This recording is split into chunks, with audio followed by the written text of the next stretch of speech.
అందరికీ నమస్కారం. తన్వి చెప్పే కథలకు స్వాగతం. ఈరోజే మొదటిసారిగా మా ఛానల్ చూస్తున్నట్లయితే ప్లీజ్ లైక్ చేయండి, షేర్ చేయండి, సబ్స్క్రైబ్ చేసి మమ్మల్ని సపోర్ట్ చేయండి. ఈరోజు శనివారం, ఎంతో పవిత్రమైన రోజు. ఈ పవిత్రమైన రోజున ఈ కథలు వింటే చాలు జన్మల పాపాలు తొలగి కోటి జన్మల పుణ్యం లభిస్తుంది, సకల శుభాలు కలుగుతాయి. కలియుగ దైవమైన శ్రీ వెంకటేశ్వర స్వామికి ఎంతో ప్రీతికరమైన రోజు. మరి ఆ కథలేంటో ఇప్పుడు మనం ఈ వీడియోలో తెలుసుకుందాం. పూర్వకాలమున మగధ సామ్రాజ్యంలో విష్ణు చిత్తుడనే శ్రీవారి ప్రియభక్తుడు ఉండేవాడు.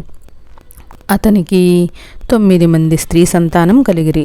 ఎంతో పాండిత్యము కలిగినను మిక్కిలి పేదరికముతో బాధపడుచుండెడివాడు. విష్ణుచిత్తుని భార్య తారామతి ఎల్లప్పుడూ శ్రీమన్నారాయణ్ణి ప్రార్థిస్తూ ఉండేది. అప్పుడప్పుడు వివాహాది శుభకార్యముల పౌరోహిత్య కార్యక్రమంలో దక్షిణగా వచ్చడి కొద్ది సొమ్ముతో ఎంతో కష్టాలు పడుతూ కాపురం సాగిస్తున్నారు ఆ దంపతులు. కుమార్తెలకు యుక్త వయసు సమీపించింది. తారామతికి ఎప్పుడు వీరి వివాహము ఎట్లు జరిపించవలనే చింతగా ఉండేది. ఆ శ్రీనివాసుని ప్రార్థిస్తూ కాలం గడుపుతూ ఉండేది. ఓ శ్రీనివాస భక్తులారా, ఆశ్రిత జనరక్షకుడైన శ్రీ వెంకటేశ్వర స్వామికి తన భక్తులన్న అపార ప్రేమని మనందరికీ తెలిసిందే కదా. ఆనాడు మాఘ పౌర్ణమి ఉదయాన్నే ఒక వృద్ధ బ్రాహ్మణుడు విష్ణు చిత్తుని ఇంటి తలుపు తట్టాడు. అయ్యా, నేను వంగదేశపు వాసిని. ఒక యజ్ఞం నిమిత్తం వెళుతూ దారి మధ్యలో ఈ దేశం వచ్చాను. దయచేసి ఈ ఒక్కరోజు మీ ఇంట్లో ఉండనిచ్చినచో తిరిగి రేపు ఉదయమే వెళ్ళిపోగలను అని విష్ణు చిత్తుని అర్థించాడు. అందులకు విష్ణు చిత్తులు, స్వామి, అంతకు మించిన అదృష్టం మాకేమున్నది?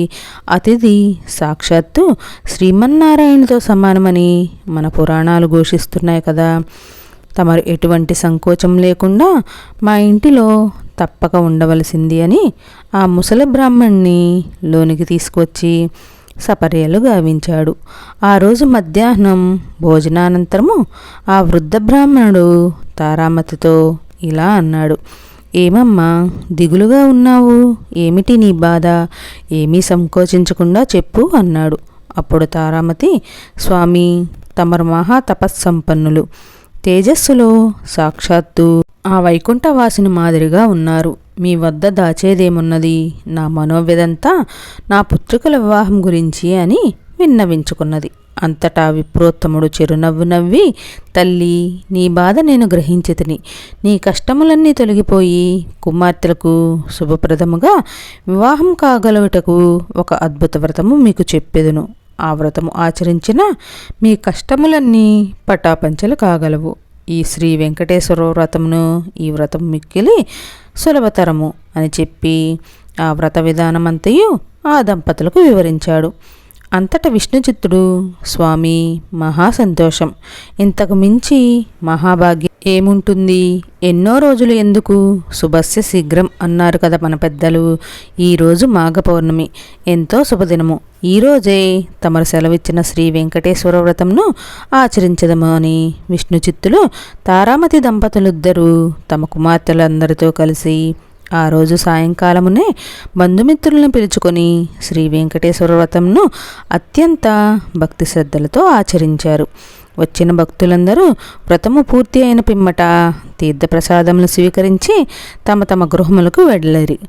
అప్పుడు విష్ణు చిత్తుల వారు భార్య సమేతముగా ఆ బ్రాహ్మణోత్తమునికి పాద నమస్కారము కావించి తమ దంపతులని ఆశీర్వదించవలసిందిగా వేడుకున్నారు. అప్పుడు ఆ బ్రాహ్మణోత్తముడు వ్రతతీర్థ ప్రసాదములు తానును స్వీకరించి మనోభీష్ట సిద్ధిరస్తు, శ్రీలక్ష్మీ శ్రీనివాస కటాక్ష సిద్ధిరస్తు అని ఆశీర్వదించాడు. ఇంతలో చీకటి పడి నిద్ర సమయమైంది. అంతటా విష్ణుచిత్తుడు ఆ బ్రాహ్మణుడికి ఒక చిరిగిన దుప్పటిని ఇచ్చి కన్నీళ్ల పర్యంతముగా, స్వామి, కడుపేదనైన నా వద్ద ఇంతకు మించి మంచి దుప్పటి లేదు. ఈ రాత్రికి నన్ను క్షమించి దీని అందే విశ్రమించవలసింది అని వేడుకున్నాడు. అందుకు ఆ బ్రాహ్మణుడు చిరునవ్వి నవ్వి ఏమీ చిందించవలదని చెప్పి తను బయట వసారాలో పడుకుంటానని చెప్పాడు. కొద్దిసేపటికే అందరూ నిద్రకు ఉపక్రమించారు. రాత్రి 4వ జామున ఉరుములు మెరుపులతో పెద్ద వర్షం మొదలైంది. అంతా కటిక చీకటి. గాఢాంధకారంలో కంటికి ఏమీ కానరావట్లేదు. విష్ణుచిత్తునికి బయట పడుకున్న ఆ ముసలి బ్రాహ్మణుడు ఎలా ఉన్నాడో అని బెంగగా ఉంది. కానీ ఈ గాఢాంధకారంలో ఏమీ కనిపించక ఎప్పుడెప్పుడు తెల్లవారుతుందా అని ఆ రాత్రి గడిపారు ఆ కుటుంబమంతా. ఇంతలో తెల్లవారింది. వాన తేలికపడింది. బయట బ్రాహ్మణుడు ఏమైనాడో, ఎంత బాధపడ్డాడో అనుకుంటూ బయటకు వచ్చిన ఆ దంపతులకు అద్భుత దృశ్యం కనిపించింది. అక్కడ విప్రోత్తముడు లేడు. చిరిగిన దుప్పటి స్థానంలో పట్టు పీతాంబరం ఉంది. ఆ పీతాంబరంపై శ్రీ వెంకటేశ్వర స్వామివారి విగ్రహం చిరునవ్వుతో కనిపించింది. జరిగిందంతా ఆ దంపతులకు అర్థమైంది. వారి ఆనందానికి అవధులు లేవు. వచ్చింది సాక్షాత్తు ఆ శ్రీమన్నారాయణుడే. ఆహా, ఏమి మన భాగ్యము! కానీ ఆ స్వామివారిని గ్రహించలేకపోతుమే. చివరికి చినిగిన దుప్పటి ఇచ్చినామే అని తలుస్తూ శ్రీ స్వామివారి విగ్రహాన్ని కళ్ళకద్దుకొని ఇంట్లోకి వచ్చారు. ఇల్లంతా స్వర్ణమయంగా కనిపించింది. అంతటా ధనరాశులే. ఆహా, శ్రీ వెంకటేశ్వర స్వామివారి వ్రతకల్ప మహత్యం వలన కదా ఇదంతయూ జరిగినది అని ఆ స్వామిని అనేక విధాల స్తుతించారు. పూర్వకాలమున నగరి అనే గ్రామంలో ధనగుప్తుడనే వ్యాపారుడు ఉండేవాడు. అతడు మహాలోభి. ఎంత ఐశ్వర్యములు సంపాదించనో అతనికి లోభితనమునకు అంతు లేకుండెను.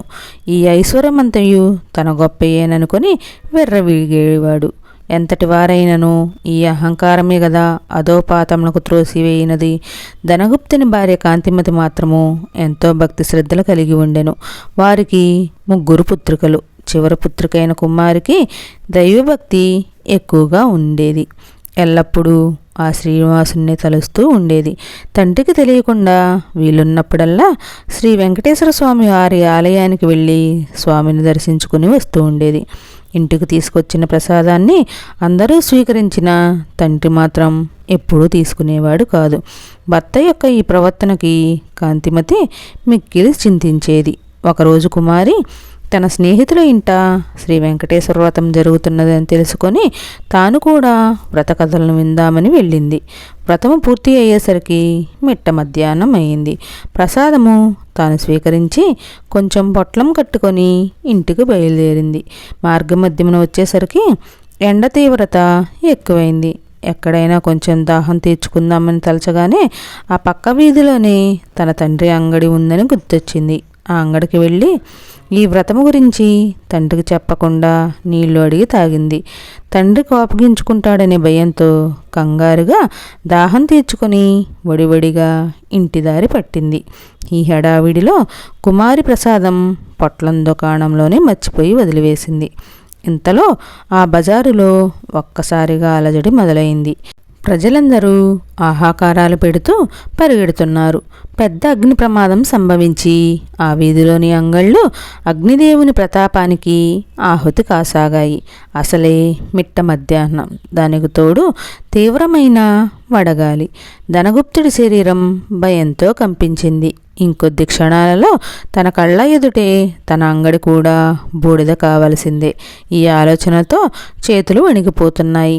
అంగటి నుంచి అందరూ బయటకు పరుగులు తీశారు. కానీ తాను ఉండిపోయాడు. విడిచిపోబుద్ధి కావట్లేదు. ఉంటే తాను కూడా మసైపోగలడు. ఈ కంగారులో చేతికి ఏదో పొట్లం తగిలింది.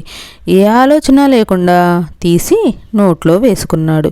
తీయగా అనిపించింది. అంతేకాదు, మనసు కొంచెం స్థిమితపడ్డట్టు కూడా తోచింది.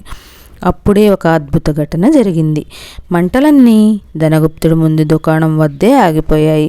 ఒక్క నిప్పురవ్వ కూడా తన దుకాణంపై పడలేదు. ఏమీ ఈ విచిత్రం, ఏమీ ఈ మాయ? ధనగుప్తుడు నోటి మాట రాలేదు. ఇంతలో ఈ వీధిలో అగ్ని ప్రమాదం జరిగిందని ఇంటిలో తెలిసి భార్య కాంతిమతి కుమార్తెలతో సహా భయాందోళనలతో ఆ శ్రీనివాసున్నే ప్రార్థిస్తూ అక్కడికి వచ్చారు. అంగడి వరకు వచ్చిన మంటలు పక్కనే ఉన్న అంగడి వద్దే ఆగిపోవటం చూసి సంభ్రమాశ్చర్యాలకు లోనయ్యారు. అప్పుడు కుమార్తెకు తాను అంగడిలో మరిచిన పొట్లం గుర్తుకు వచ్చింది. ధనగుప్తుడు అంతకుముందు తాను తిన్నది ఆ పొట్లంలోని పదార్థంగా గ్రహించాడు. కుమారి ఆ పొట్లం శ్రీ వెంకటేశ్వర స్వామి వారి ప్రసాదమని తాను వ్రతంలో పాల్గొనడం అంతా వివరించింది. తాను స్వీకరించిన ఆ ప్రసాద మహత్యం వల్లనే తాను ఆ ప్రమాదం నుంచి బయటపడినట్లు ధనగుప్తుడు గ్రహించాడు. శ్రీవారిని క్షమించమని చెంపలు వేసుకున్నాడు. సాయంకాలమే ఊరి వారందరినీ పిలిచి శ్రీ వెంకటేశ్వర వ్రతకల్పము భక్తి శ్రద్ధలతో ఆచరించాడు. అప్పటి నుంచి ఆ వర్తకుడు పూర్తిగా స్వామివారి సేవలకే శేష జీవితాన్నంతా గడిగి చివరికి ముక్తిని పొందాడు.